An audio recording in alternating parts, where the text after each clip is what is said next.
मैं आपको एक वाक़या सुनाता हूँ। गुलाम मोहिउद्दीन है ना, जी, जी, बिल्कुल। इनको मिलने के लिए आए जावेद अख्तर साहब। जी, गुलाम मोहिउद्दीन साहब ने मुझे फ़ोन किया, उस वक़्त मोबाइल नहीं था, जी। कि भाई वो नासिर साहब जावेद अख्तर साहब आए हैं, तो पीसी में आ जाओ। हुँ, मैंने कहा गुल्लू भाई, जावेद अख्तर साहब से कहें कि वो मुझे पास मिलने के लिए आए, अगर उनको मिलने का शौक है, मैं उनको मिलने के लिए क्यों जाऊँ? हुँ। खैर सर मैं नहीं गया और बाद में गुलाम मोहिउद्दीन मुझे मिले और बड़ा गुस्से हुए, यार जाना चाहिए था, ये है, वो है, फलाना है। मैंने कहा सर मैं नहीं गया, बस फिर मैं क्या बताऊँ? खैर मैं 88 में धर्मेंद्र ने मुझे कहानी लिखने के लिए बुलाया, मैं वहाँ जी, चला गया। बिल्कुल। वहाँ जब गया तो मेरी बड़ी ख़्वाहिश हुई कि मैं जावेद अख्तर से मिलने जाऊँ। तो इनके भाई थे अजीत धर्मेंद्र के, उन्होंने उनसे मैंने कहा यार मुझे ना जावेद से मिला दो, अगर उनसे नहीं तो सलीम से मिलवा दें। हुँ, तो कहने लगा यार वो सलीम तो जो है वो उन्हें फार्म हाउस में चले गए हैं और जावेद अख्तर का कुछ पता नहीं है कि कहाँ होंगे। तो खैर वहाँ से हम चले गए देवानंद से मिलने। अच्छा। उस वक़्त वो एक फ़िल्म बना रहे थे, उस फ़िल्म का नाम पता नहीं क्या था, नई कास्ट लेकर बना रहे थे। वहाँ बात हो गई, तो मैंने कहा जी मैं जावेद अख्तर साहब से मिलना चाहता हूँ। उसने कहा बात क्या हुई? मैंने उनको वाक़या सुनाया कि इस तरीके से वो आए थे, तो मैं नहीं गया था।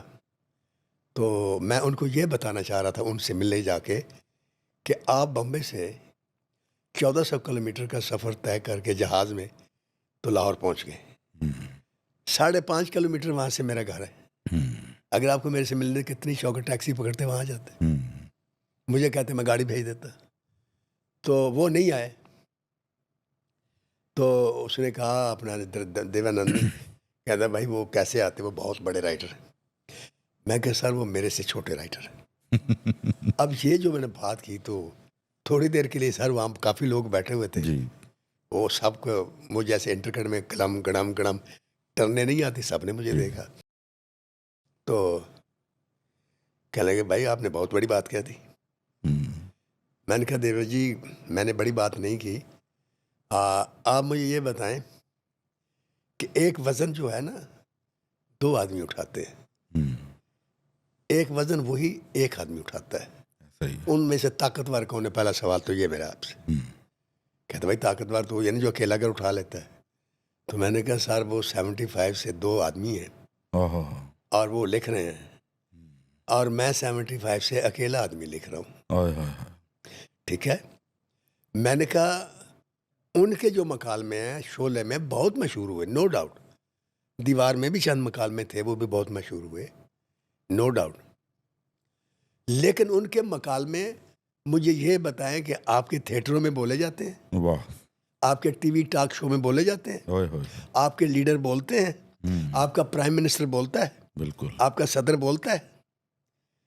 कहता है भाई फ़िल्मों के मकालमों का सदर से या प्राइम मिनिस्टर से क्या ताल्लुक है?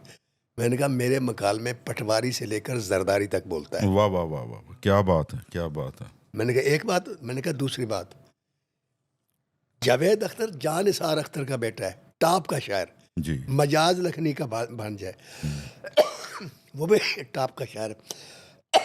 इंतहाई पढ़े लिखे फैमिली के लोग। सलीम बहुत ज़्यादा पढ़ा लिखा आदमी, हुँ। बड़ी पढ़ी लिखी फैमिली का आदमी। मैंने कहा मेरा बाप अनपढ़, माँ अनपढ़, भाई अनपढ़, मैंने अनपढ़, मैं अकेला पढ़ा लिखा, पिंड चों निकलते आ गए। तो मैंने कहा देव जी मकालमा वो होता है, मैंने कहा मैं आपके एक डायरेक्टर की मिसाल देता हूँ कि महबूब साहब से किसी ने पूछा था कि महबूब साहब हिंदुस्तान में सबसे बड़ा राइटर कौन है? उसने कहा सबसे बड़ा राइटर तो कोई नहीं है, बस 2-3 बस राइटर हैं। हुँ, तो उस साफ़ी ने पूछा जी आपके नज़दीक राइटर की तारीफ़ क्या है?